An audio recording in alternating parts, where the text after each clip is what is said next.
Aarangkada na bukas sa Davao City ang bagong Pilipinas Serbisyo Fair. Kung ano-ano mga dapat abangan, alamin natin yan sa ulat ni Luisa Erispe.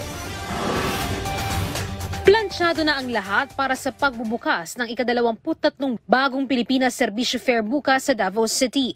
Kahapon, nagkaroon na ng final coordination meeting ang BPSF National Secretariat kasama ang iba't ibang mga ahensya ng pamahalaan para sa mga programa at serbisyo na ilalatag nila sa publiko bukas.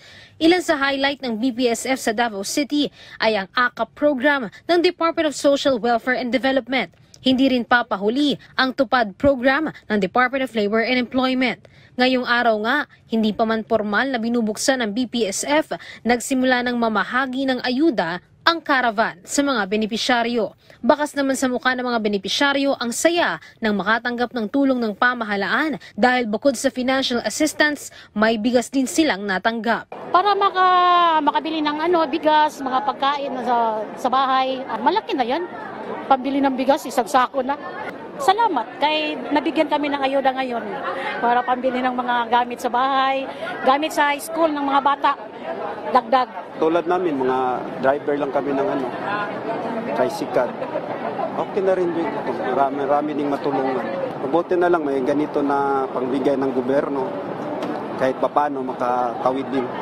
Para sa akin po, 4 ang anak ko, malaking tulong po talaga dahil yung asawa ko is tricycle driver lang po, then kulang po talaga yung pang-pinansyal namin. Bukod sa AKAP at TUPAD, ilulunsad din sa Serbisyo Fair sa Davao ang Katarungan Caravan kung saan makakatanggap naman ng libreng legal na konsultasyon ang lahat mula sa Public Attorney's Office at Department of Justice. At pati na rin ang Department of Migrant Workers may legal assistance din na hatid para naman sa mga overseas Filipino workers.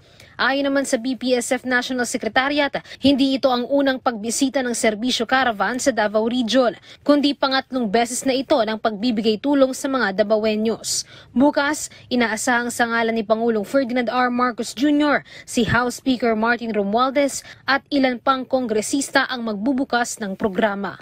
Luisa Erispe para sa Pambansang TV sa Bagong Pilipinas.